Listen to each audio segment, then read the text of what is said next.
Good morning मेरे प्यारे दोस्तों। आज चलिए हम एक क्वेश्चन पढ़ने जा रहे हैं और उस क्वेश्चन में कम से कम आप लोग 8-10 क्वेश्चन सॉल्व कर सकते हैं, वो भी एक ट्रिक से। तो वो ट्रिक्स हमें याद रखनी है और किसी भी प्रकार से क्वेश्चन को घुमा फिरा कर देता है तो हमें सॉल्व कर लेना है। ठीक है, क्वेश्चन हम यहां पर लिखते हैं कि कैसे अपन को ये ज्ञात करना है और क्वेश्चन किस टाइप के हैं। ठीक है, जो अपना ये चैप्टर है वो है प्राकृतिक संख्याओं का योग ज्ञात करना। ठीक है, कभी कभी क्वेश्चन में ऐसे प्रश्न को बना के दे देता है पेपरों में। ठीक है, जैसे उसने कहा 1 से 100 तक की संख्याओं का योग क्या होगा। संख्याओं का योग क्या होगा, कहने का मतलब है 1 से 100 तक की हमें संख्याएं निकालना है। 1 से 100 तक की संख्याएं हमें जोड़ना है, जो पहाड़ पूरी गिनती होती है। तो बताओ उसका जोड़ कितना आएगा, है ना। ये अपना क्वेश्चन बोल रहा है। सभी क्वेश्चन में एक ही सूत्र लगेगा और वो सूत्र मैं बताने जा रहा हूं आपको कि कौन सूत्र लगेगा।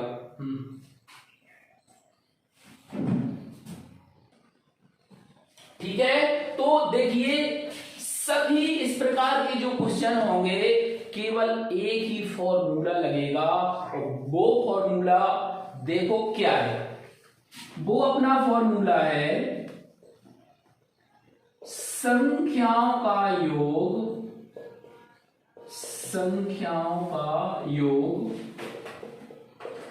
बराबर प्रथम संख्या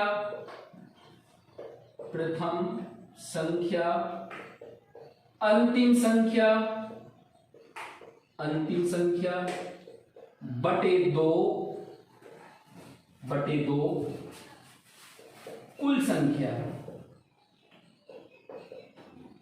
कुल संख्या। ये वाला सूत्र हमें सभी में अप्लाई करना है। जितने भी इस प्रकार के अपने क्वेश्चन होंगे सब में केवल एक ही सूत्र लगेगा और वह सूत्र है प्रथम संख्या अंतिम संख्या बटे 2। बशर्ते जो यहां पर कुल संख्या है, यहां अपन को ध्यान रखना है, गलती आप लोग यहां पर करोगे तो जो यहां अगर हमने थोड़ा सा ध्यान दे दिया तो हमारा सवाल जो है 5 सेकंड में आप इसका आंसर सॉल्व कर लोगे। ठीक है, चलिए देखिए अब इसमें अपन ने ये देखा कि क्वेश्चन कह रहा है 1 से 100 तक की जो संख्याएं हैं उनका योग क्या होगा, है ना। उनका योग क्या होगा, क्वेश्चन बोल सकता है 1 से 100 तक की संख्याओं के योगफल में इकाई का अंक क्या होगा, है ना। तो देखिए क्या है, 1 से 100 तक की बात की गई। प्रथम संख्या का मतलब होता है इसमें पहली संख्या कौन सी है, पहली संख्या 1 है क्योंकि 1 से गिनती की गई है 1 प्लस अंतिम संख्या क्या है, अंतिम संख्या हमारी 100 है तो अपन ने 100 कर दिया बटे 2 तो 2 कर दिया। ठीक है, चलो यहां तो हमें कोई दिक्कत नहीं है। दिक्कत कहां हुई, कुल संख्या। यहां पर आया क्वेश्चन कुल संख्याएं, तो अपन जानते हैं 1 से 100 तक जो हमारी कुल संख्याएं कितनी है 100 होंगी, तो यहां पर हम 100 कर देंगे। इससे हमने इसको काट दिया 50 आ गया। ये 100 और 1 इनको जोड़ा तो ये हुए अपने 101 गुणे 50। बस इसका गुणांक अपन करें 5 एकम 5, 5 शून्यम 0, 5 एकम 5 और 0 का 0। ये आ गया हमारा जो कुल योग आया वो है 50। ये आ गई हमारी कुल संख्याओं का योग, यानी 1 से 100 तक की जो कुल संख्याएं हैं वो उनका अगर हम योग करें, काउंट करें तो वो होगी 5050। ठीक है, चलिए अब देखिए हमारा दूसरा क्वेश्चन क्या कह रहा है। 100 तक की सम संख्या और विषम संख्या का योग। भाई ये भी तो पूछ सकता है, वो जरूरी नहीं है कि 1 से 100 तक की संख्याओं का योग भी पूछे, है ना। 1 से 100 तक की जो सम संख्याएं हैं अगर हम उनको काउंट करें तो कितना होगा, या 1 से 100 तक की जो हमारी विषम संख्याएं हैं अगर हम उनका काउंट करें तो क्या होगा। देखिए हमें सभी में सूत्र अपना यही लगाना है, सभी में हमारा सूत्र यही लगेगा। देखो कैसे, चलिए अब मैं बार बार सूत्र नहीं लिख रहा हूं, मैंने ऊपर सूत्र लिख दिया है, इसको आप देखिए। प्रथम आप अपन ने ये देखा 1 से 100 तक की क्या है, उसने सम संख्या पूछी है, तो अपन जानते हैं सम संख्या कहां से शुरू होती है, 2 से, यानी 2 से 100 तक की बात उसने की है कि 2 से जो 100 तक की सम संख्याएं हैं अगर हम उन्हें जोड़े तो योगफल क्या होगा। तो सबसे पहले जो हमारी प्रथम संख्या होगी क्या होगी, 2 ही तो होगी, ना कि 1, क्योंकि 1 तो विषम संख्या है ना। तो हमारी जो प्रथम संख्या है वो हो गई 2। अंतिम संख्या भी हम सम संख्या लेंगे, तो अंतिम हमारी जो सम संख्या है वो है 100 बटे कितना, 2 ही होगा। चलो यहां तक तो कोई दिक्कत नहीं। अब यहां आया कुल संख्या। अब देखो यहां अपन को सोचना पड़ेगा, अपन जानते हैं 1 से 100 तक में 50 सम संख्या होती है, 50 विषम संख्या होती है। तो 1 से अगर हम 2 से 100 तक सम संख्याओं का काउंट करें तो वो 50 होगी, यानी कुल 50 संख्याएं होंगी। कैसे, देखो जैसे अपन ने 1 2 3 4 5 6 7 8 9 10 यहां तक देखा। अब अपन जानते हैं कि 10 तक 5 सम संख्या होना चाहिए, 5 विषम संख्या होना चाहिए। तो देखो सम संख्या अपन गिनते हैं 1 2 3 4 5 है, 5 सम संख्या है, 1 2 3 4 5 कितनी है, विषम संख्या है। तो वही अपनी जो ये है वही सूत्र अपना यहां पर हुआ, यानी 1 से 100 तक में अपनी 50 सम संख्या हुई और 50 विषम संख्या हुई, तो अपन ने ये कर दिया, यानी 50 यहां पर। अब इसको काटना है तो काट दो, 25 हो गया। जिस 100 और 2 को जोड़ा तो कितना हुआ, 102 गुणे 25, 25 गुनी 50 का 0 हासिल आई 5, 25 शून्य 0 और 5 हासिल की और 25 एकम 25, ठीक है। 25 गुनी 50 का 0 हासिल 5, 25 शून्य 0 हासिल की 5, 25 एकम 25, ये आ गया अपना 25 50 होंगी सम संख्याएं। अगर वो पूछता है तो विषम संख्याएं कितनी होंगी, अगर 1 से 100 तक विषम संख्याओं का योग किया जाए तो कितना होगा। देखिए अपन विषम संख्याएं देखते हैं। विषम संख्याएं अपन जानते हैं, प्रथम संख्या पहली विषम संख्या क्या है, 1 है ना। लास्ट विषम संख्या 1 से 100 तक में जो हमारी लास्ट अंतिम संख्या आएगी वो विषम संख्या कौन सी होगी, 99 होगी बटे 2, ठीक है, गुणे कुल संख्या अपन जानते हैं 1 से 100 तक में 50 सम है, 50 विषम है, तो हमारी 50 हो जाएगी विषम संख्या। इसको हमने क्या किया, फिर किया, काट दिया, ये आ गया अपना 25, ठीक है। 99 गुणे 100, 100 गुणे 25 बराबर 2500, यानी अगर हम विषम संख्याओं को जोड़ें तो वो क्या हो जाएगा, 2500 हो जाएगा, ठीक है। नेक्स्ट क्वेश्चन देखिए। अब तीसरा क्वेश्चन हमारा क्या बोल रहा है, क्वेश्चन कह रहा है 47 से 100 तक की संख्याओं का योग क्या होगा। अब उसने 47 से दे दिया, अभी तो 1 से था, अब 1 से ना दे के उसने कहां से दे दिया, 47 से दे दिया। तो अब देखो इसमें अपन क्या करेंगे, फिर वही फॉर्मूला मैंने बोला है, सभी जितने भी इस प्रकार के क्वेश्चन हैं सब में केवल एक ही फॉर्मूला होगा, और वो फॉर्मूला हमारा ये है, प्रथम संख्या अंतिम संख्या बटे 2 गुणे कुल संख्या, ठीक है। इसमें देखो क्या करेंगे हम, चलिए इसने बोला है कि 47 से 100 तक की संख्याओं का योग, तो फिर हमने वही किया, क्या होगा, यहां पर अपना आएगा योग बराबर क्या होगा, योग बराबर प्रथम संख्या 47, अंतिम संख्या 100 बटे 2, ये तो करना ही है।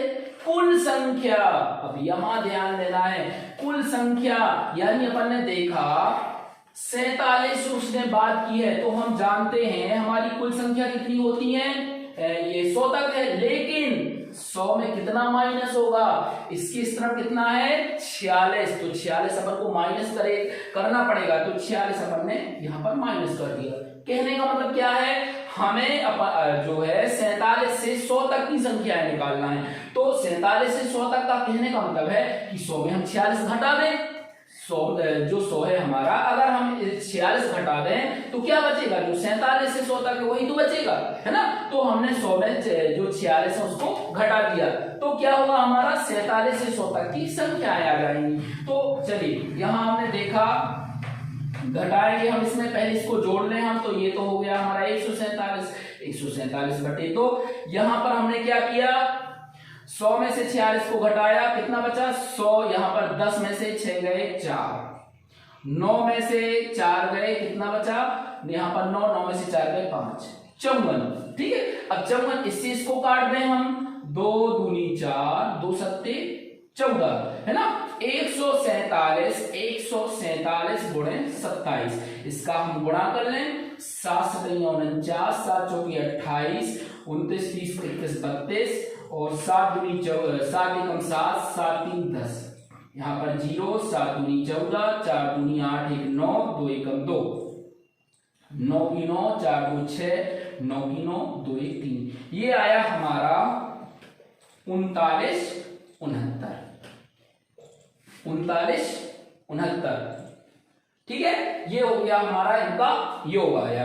यानी अगर हम 47 से 100 तक की संख्याओं को जोड़ें तो वो होगा 39 69। अब देखिए चौथा क्वेश्चन हमारे सामने है, 1 से 100 तक में 7 के गुणजों का योग क्या होगा।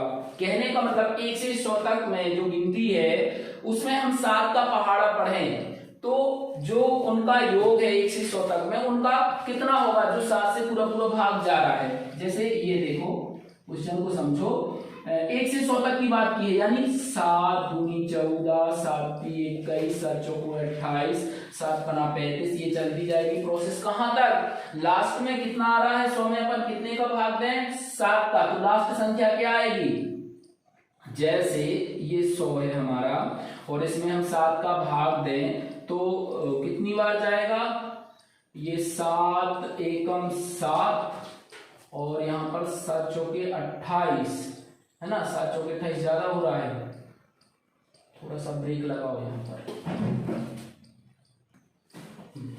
देखिए तो हमने देखा कि 1 से 100 तक में हमें 7 के गुणज निकालना है कि कितने हैं, हमें 1 से 100 तक में 7 के गुणज निकालना है, यानी 7 दूनी 14, 7 की कई 7 चौको 28, और ये प्रोसेस अपनी चलती जाएगी तो लास्ट संख्या क्या होगी।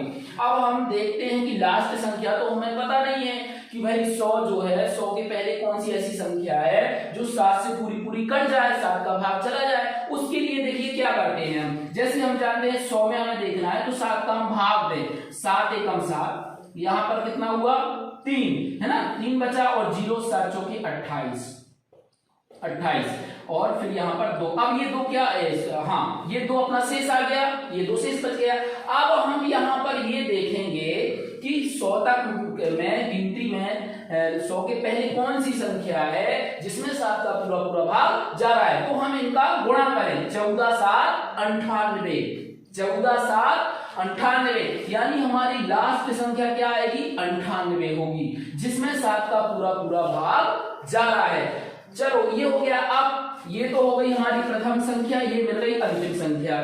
अब आता है कि कुल संख्याएं कितनी है, 1 से 100 तक में कुल ऐसी कितनी संख्याएं हैं जिसमें 7 का पूरा भाग चला जाता है, तो हमने देखा 14, यानी 7 का अगर हम 100 में भाग देते हैं तो 14 बार पूरा जा रहा है, मतलब 14 इसमें 7 की संख्याएं जिनमें 7 का भाग जा रहा है, या 100 तक में 1 से 100 तक में 7 के जो गुणज है वो कितने हैं 14 है। ठीक है, तो चलो यहां पर हमने निकाला योग क्या आया, प्रथम संख्या अंतिम संख्या बटे 2 कुल संख्या, यानी अगर हम गिने 1 2 3 4 इस प्रकार से यहां तक तो कितनी आएंगी 14 आएंगी, तो यहाँ 14 हमने कर दिया। ठीक है, 14 कर दिया, चलो इसको हमने काट दिया, 7 आ गया, ये अपन ने जोड़े 98 और 200 और 105, 105 बोले 7, 7 पना 35, इसका ये 7 बना 35 और 7 एकम 7, ये आया हमारा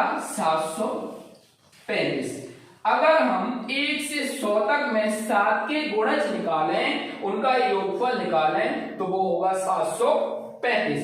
अगर हम गुणजों की संख्या निकालें तो वो हो जाएगी 14, यानी 1 से 100 तक में 14 7 के गुणज है ना, यानी ये वाले जो है 14 आएंगे, जिसमें 7 का पूरा पूरा भाग चला जाएगा। एक बार और समझो, अगर क्वेश्चन बोल रहा है 1 से 100 तक में 7 के गुणों का योग क्या होगा, है ना, तो क्या करेंगे हम, सबसे पहले जो पहला गुणज है वो होगा 7, चलो 7 तो पता चल गया। अंतिम क्या करेंगे, 100 तक में पूछा गया है तो 100 में हम इसका भाग देंगे।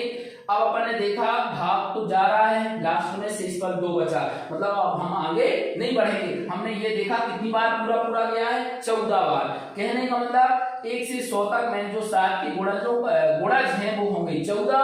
लास्ट संख्या क्या आएगी, तो उसकी लास्ट संख्या होगी 14 7 98, यानी इनका गुणा करेंगे तो हमें लास्ट संख्या मिल जाएगी। ठीक है, तो फिर हमने क्या किया, प्रथम संख्या, अंतिम संख्या लिख दी, बटे 2 कर दिया, गुणे कुल संख्या मतलब ये कितनी है, 7 के गुणज कितने हैं, तो अपन ने देखा 14 है, तो यहाँ पर 14 कर दिया।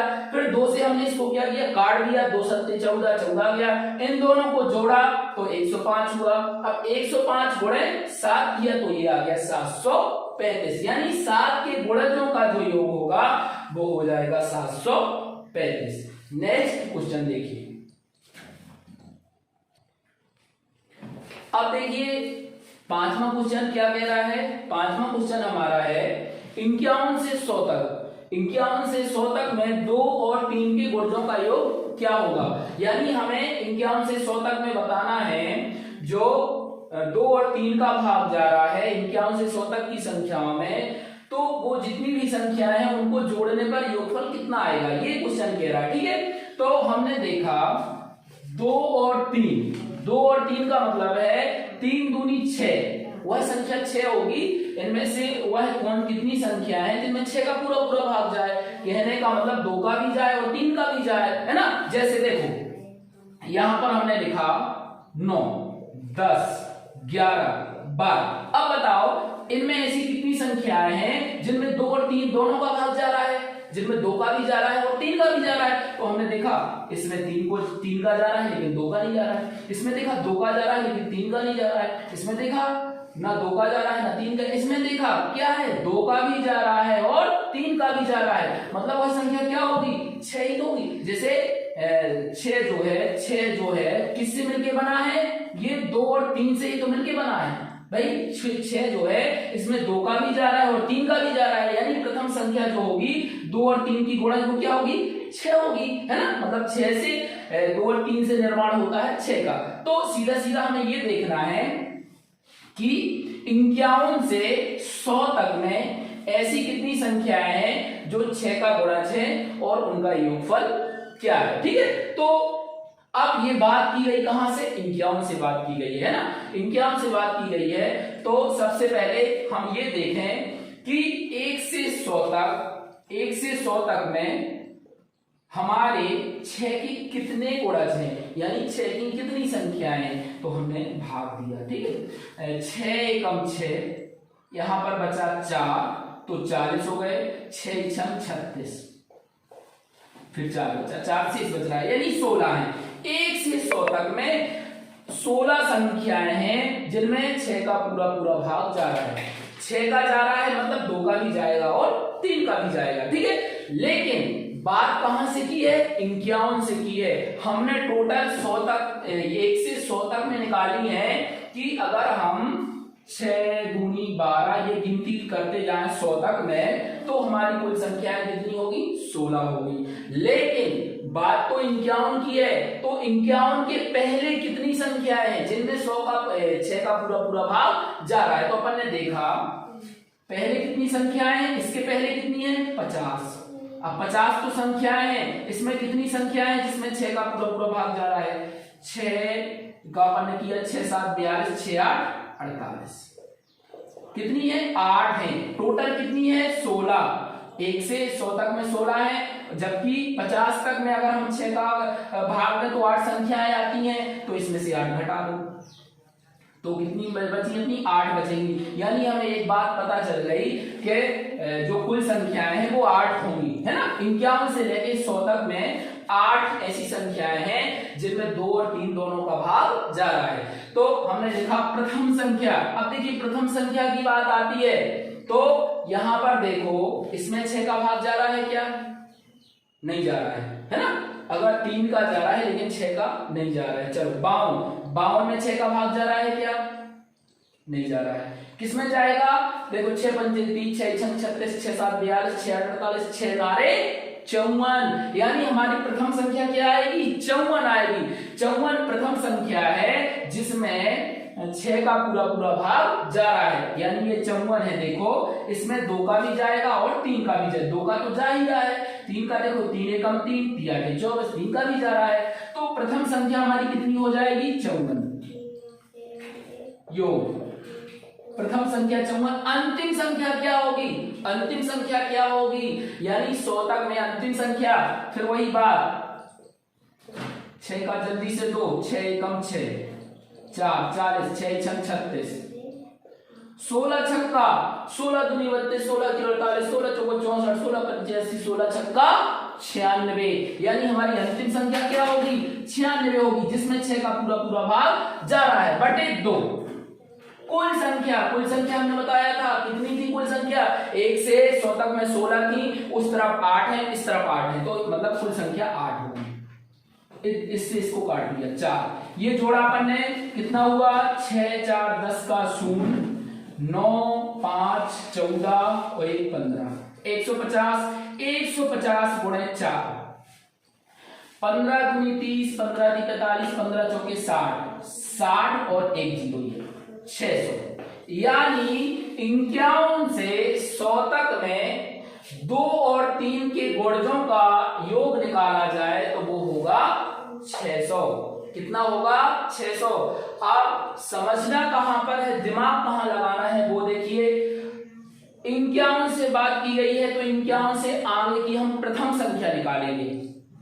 तो हमने देखा 6 का पहाड़ा कि 6 7 42, 6 8 48, 6 नारे 54, 48 तो इसके पहले की संख्या है तो 6 नारे 54, यानी 54 प्रथम संख्या होगी जो 2 और 3 का गुणज होगी। तो हमने प्रथम संख्या निकाली। अंतिम संख्या क्या निकाली? अंतिम संख्या हमने सीधा इसका 6 का इसमें भाग दिया और लास्ट में देखा कि 4 शेष बच रहा है। 4 शेष बच रहा है तो हमें उससे मतलब नहीं है, ये 4 हम इसमें घटा भी सकते हैं, वही है। यानी 100 में 4 घटा दिया, क्या आया? 96। यानी इसके पहले जो लास्ट संख्या है 100 के पहले वो होगी 96, जो 2 और 3 का गुणज होगी। तो हमने यहाँ पर लास्ट संख्या जो है वो हमारी आ जाएगी 96 बटे 2 कर दिया। कुल संख्या है तो हमने देखा कि यहां तक 100 तक कुल 16 मतलब संख्याएं हैं। फिर हमने 50 तक की निकाली तो उस तरफ भी 8 आ रही हैं, है ना, उस तरफ 8 आ रही हैं। जैसे चलो हमने एक बार और निकाल के आपको बता देते हैं। ये है 50 तक हमने देखा कितनी संख्याएं हैं जो 2 और 3 का गुणज है। तो 6 7 42, 6 8 48। देखो ये 2 बचा, ये आ गई 8। अब 16 में से 8 घटा दिया तो कुल संख्याएं 8 आ गई। ठीक है, फिर हमने इनको जोड़ दिया दोनों को तो ये हुआ 150 गुणे 4 किया तो 15 चौके 60, 0 का 0 0, यानी 600 हमारी संख्याएं हो जाएंगी जो 2 और 3 का गुणज है। अब देखिए छठवां क्वेश्चन है अपना 8 के प्रथम 18 गुणजों का योग क्या होगा। देखो ऐसा भी क्वेश्चन आ सकता है, 8 के प्रथम 18 गुणजों का योग क्या होगा। यानी 8 का पहाड़ा हम 18 बार तक पढ़े तो फिर उनको जोड़े तो योग क्या होगा, है ना। तो देखो क्वेश्चन अपना क्या कह रहा है, बोल रहा है कि 8 दूनी 16, 8 तीन 24, ये प्रक्रिया चलती जाएगी। लास्ट क्या होगी, लास्ट कौन सी संख्या होगी भाई, इसका गुणा करो तो 18 अट्ठे कितने होते हैं, 18 दूनी 36, 18 तीन 54, 18 चौक 72, 18 पंजे 90, 18 छक्का 90, 18 सत्ते 114, 18 अट्ठे 18 अट्ठे 144 है ना, मतलब कहने का यहां से लेके यहां तक का योग ज्ञात कीजिए। चलो हम जानते हैं ये तो बहुत सरल है, क्या करेंगे, प्रथम संख्या अंतिम संख्या, यहां ध्यान देना अंतिम संख्या 18 नहीं लिखना है, क्वेश्चन कह रहा है 8 के प्रथम 18 गुणजों का योग, यानी 8 को क्रमशः 18 बार तक लिखो और फिर यानी जो उनका योग आए उसको बताओ। तो प्रथम संख्या हमारी 8 होगी, अंतिम संख्या होगी 144/2, ठीक है, बटे 2। कुल संख्या कितनी होगी 18, क्योंकि 18 गुणज पूछे गए तो ये 18 ही तो होंगे, तो कुल संख्या हमारी 18 है, इससे हमने इसको काट दिया, 9 आ गया है ना। इसका 144 और 8 कितना होगा, 8 4 12 की 2 और 8 4 12 की 2, 14 और 1 15, 152 गुणे 9 किया अपन ने, 9 दूनी 18, 9 पना 45 1 46, 9 एकम 9, 9 4 13, ये आया 1368, यानी 8 के प्रथम 18 गुणजों का योग किया जाए तो वो होगा 1368, ठीक है।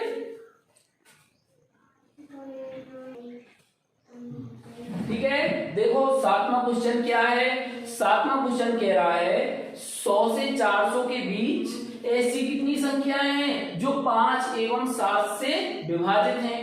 कहने का मतलब 100 से 400 के बीच में कितनी संख्याएं हैं जो 5 एवं 7 से पूर्णतः विभाजित हैं या 5 एवं 7 का गुणज है ना, वही बात हुई। तो क्या करेंगे हम, फिर हमने बोला था कि जब भी ऐसी सिचुएशन हो तो वह पहली संख्या यानी 7 पना 35, वह संख्या 35 है पहली जो 5 एवं 7 का गुणज है ना, जिसमें 5 एवं 7 दोनों का भाग जा रहा है, तो वो 35 होगी। अब 35 होगी तो वही हुआ कि 100 से 400 के बीच में ऐसी कितनी संख्याएं हैं जो 35 से पूरी कट रही हैं। क्या करेंगे हम, जो हमारी बड़ी संख्या है उसमें हम 35 का क्या देंगे, भाग देंगे। चलो हमने 35 का भाग दिया, कितनी बार जाएगा, सबसे पहले तो एक बार जाएगा, 40 से 35 एकम 35, ठीक है। कितना बचा यहाँ पर, यहाँ बचा अपना 5, 50 हुआ है ना। फिर 35 का दिया, 35 एकम 35, कितना बचा 5 4 15 है ना। अब ये 15 से इस पर आ गया, बस हमें ये देखना है, ये पता चल गया हमें कि 1 से 100 तक जो कुल संख्याएं 11 हैं जिनमें 35 का पूरा भाग जा रहा है, ठीक है। कहां, 1 से लेके 400 तक कुल 11 संख्याएं जिनमें 35 का पूरा भाग जा रहा है, परंतु बात कहां से की गई है, बात की गई है 100 से, यानी वो बोल रहा है कि 100 से 400 के बीच में ऐसी कितनी संख्याएं हैं जिनमें 5 का भी पूरा भाग जा रहा है और 7 का जा रहा है, यानी 35 का पूरा भाग जा रहा है। तो चलो हमने 1 से 100 तक तो निकाल ली, नहीं सॉरी 1 से 400 तक निकाल ली। अब हम ये देखेंगे 1 से 100 तक में ऐसी कितनी संख्याएं हैं जिनमें 35 का पूरा भाग जा रहा है। तो 100 से काउंट किया है मतलब 99, तो हम यहाँ पर 35 का 99 में फिर भाग देते हैं, उसके पहले 99 है, तो 35 गुनी 70, कितना बचा 9, और यहाँ पर बचा अपना 2 है ना, 29 शेष बच गया, ये बड़ी है तो ये शेष बचेगा। यानी 1 से 100 तक 2 संख्याएं हैं जिनमें 5 का भी भाग जा रहा है और 7 का भी जा रहा है, यानी 35 का है ना। तो चलो ये पता चल गया हमें। अब ये अगर 2 हम इसमें से घटा दें, 11 में से 2 घटा दें, क्या बचेगा 9 बचेगा, यानी 1 से 100 से 400 के बीच में ऐसी संख्याएं 9 हैं जिनमें 5 एवं 7 का पूरा भाग जा रहा है, ठीक है। तो हमारा जो आएगा वो आएगा ऑप्शन में 9 वाला सही रहेगा, यानी 100 से 400 के बीच में अगर हम संख्याएं निकालें जो 5 और 7 का गुणज हैं तो वो केवल कितनी होगी 9 होगी। अगर वो 1 से बोलता कि 1 से 400 तक के बीच में तो कितनी हो जाती, 1 से 400 के बीच में हो जाती अपनी 11, ठीक है। इस प्रकार से हम इसको सॉल्व कर सकते हैं। अब देखो क्वेश्चन नंबर 7 है 23, 25, 27, 29 से 71 तक का योग क्या होगा, है ना। देखने में छोटा पर है खोटा, है ना। इस क्वेश्चन में बहुत से लोग गलत कर देते हैं। देखो ठीक है, क्वेश्चन 23, 25, 27, 29, 71 तक का योग क्या होगा, दिखने में छोटा पर है खोटा, लेकिन हम उस खोटे को खोटा नहीं होने देंगे। देखो चलिए, क्वेश्चन वही है जैसे जो हमारा ये फॉर्मूला वही है, प्रथम संख्या बिल्कुल, अंतिम संख्या बिल्कुल, बटे 2, कोई दिक्कत नहीं, यहां तक कोई दिक्कत नहीं, ठीक है। अब दिक्कत होती है कहां से, अपनी यहां से शुरू होती है। वो बोल रहा है 23 से 71 तक कितनी संख्याएं हैं, 23 से 71 तक, हम मतलब 23 फिर 25 फिर 27 फिर 29, कहने का मतलब 23 से 71 तक की जो संख्याएं हैं, विषम संख्याएं हैं, वो कितनी है, क्वेश्चन ये बोल रहा है। चलो अगर हम 1 से 72 तक की संख्याएं निकालें, सम और विषम तो निकाल सकते हैं। 1 से 72 तक में कितनी सम संख्याएं होती हैं, कितनी विषम संख्याएं होती हैं, तो हम जानते हैं आधी सम होती हैं और आधी विषम होती हैं। 72 क्यों भाई, 72 के अंदर तो 71 है ना। तो अपन ने देखा 1 से 72 तक 36 हमारी सम संख्याएं होगी, 36 विषम संख्याएं होगी, होगी नहीं होगी, बिल्कुल होगी। तो चलो हमें ये पता चल गया कि अगर 1 से हम निकालते हैं 72 तक या 71 तक निकालते हैं तो हमारी कितनी होगी, 36 संख्याएं होंगी। लेकिन बात कहां की है उसने, 23 से बात की है, तो 23 के पहले क्या होगा, 22 होगा, 23 के पहले 22 होगा। तो 22 तक, 1 से लेके 22 तक कितनी सम संख्याएं हैं, कितनी विषम संख्याएं हैं, तो अपन जानते हैं 1 से 22 तक अगर हम लेते हैं, 1 से 22 तक लेते हैं तो इसमें 11 सम संख्याएं हैं और 11 विषम संख्याएं हैं। तो हमें इसमें से जो विषम संख्याएं हैं उनको क्या करना पड़ेगा, घटाना पड़ेगा। यहां तक अपन ने देखा 1 से 22 तक आ रहा है, तो 1 से 22 तक 11 सम संख्याएं होंगी और 11 विषम संख्याएं होंगी। तो यहाँ पर बात की गई है विषम संख्याओं की, तो जो उस तरफ विषम संख्याएं हैं वो इसमें से घटा दें। हमने पहले 1 से टोटल 72 तक निकाल ली, या 1 से 71 तक निकालो तो वही है ना। अब 71 का हम आधा नहीं कर सकते हैं, फिर हमें गिनना पड़ेगा, तो हम इससे एक आगे ले लें, या आगे नहीं लेना है तो इससे कम करो। भाई हमने 1 से लेके 74 तक संख्या निकाली, विषम संख्या है, तो हमें पता है 1 से 74 तक कितनी हो जाएंगी, कितनी होंगी, बोलो 1 से 74 तक कितनी सम संख्या कितनी, तो भाई इसका आधा कर दो, इसका आधा हमने किया तो 2 3 6, और यहां पर कितना आ गया, 2 दूनी 4, 2 3 6, 74 निकालिए। सॉरी अपन आगे बढ़ गए भाई, अपन को यहां तक पीछे चलना है। 71 के पीछे क्या आएगा, 70 आएगा, 70 आएगा। तो 70 में अपन ने देखा इसका आधा किया तो ये क्या हुआ, 35। यानी ये हमने देखा कि 1 से 70 तक 35 सम संख्याएं हैं और 35 विषम संख्या है। लेकिन वो 71 भी तो पूछ रहा है, 1 से यहाँ 23 से 71, तो 71 भी तो इसमें जुड़ जाएगा ना। तो अपन ने देखा कि 1 से 71 तक जो है वो है कितनी, 36 हो जाएंगी, है ना। यानी यहाँ पर अपना जो आएगा 36 आएगा। 1 से अगर हम 71 तक की विषम संख्याएं जोड़े तो वो होंगी हमारी 36, ठीक है। लेकिन वो बात कह रहा है कि 23 से, अब 23 से बात कह रहा है तो हमें 23 के पहले की निकालना है। तो अपन ने देखा कि 23 के पहले होता है 22। अब 1 से 22 तक इसमें 11 सम संख्याएं हैं और 11 विषम संख्याएं हैं। तो यहाँ पर बात की गई है विषम संख्याओं की, तो हम 11 इसमें से घटा दें। इसमें से हमने 11 घटाया, इनको जोड़ा, तो ये हुआ अपना 3 1 4 और 7 2 9, 94 बटे 2 गुणे, यहाँ पर घटाया 6 में से 1 गया 5, और यहाँ पर 3 में से 1 गया 2, है ना। 25, इसको इससे काट दें, 2 चौके 8, यहाँ 1 बचा तो हो गए अपने 14, 2 सत्ते 14। अब 47 गुणे 25, 47 गुणे 25 इसका हम गुणा कर लें, 5 7 35 और 5 को 20 3 23, 0 7 दूनी 14, 4 दूनी 8 1 9, 5 4 3 7 9 2 11, ये आया हमारा 1175। यानी जो 23 से 29 तक की संख्याओं का योग होगा वो होगा 1175। अब कैसे, ये नहीं कि अपन यहाँ जोड़े 23, 24, 25, 26, 27, ऐसा नहीं है, केवल 23 से 71 तक की विषम संख्या है, यानी 23 फिर 25 फिर 27 फिर 29 फिर 31 फिर 33 फिर 35 फिर 37 फिर 39, है ना। इस प्रकार से अगर इनको जोड़ोगे तो वो आएगा 1175। अब जहां पर भी जो अभी मैंने 8 क्वेश्चन बताए हैं, जहां पर भी आपको डाउट है, कंफ्यूज हो रहा है, बिल्कुल निसंकोच आप मुझे कमेंट्स करके बताइए कि सर यहां पर मुझे समझ में नहीं आया, या यहां पर आप फिर से थोड़ा सा विस्तार में समझाइए। जिस क्वेश्चन पर भी आपको दिक्कत जाती है आप कमेंट्स करके मुझे बताइए, मैं फिर से उस क्वेश्चन को और विधिवत समझाने की कोशिश करूंगा।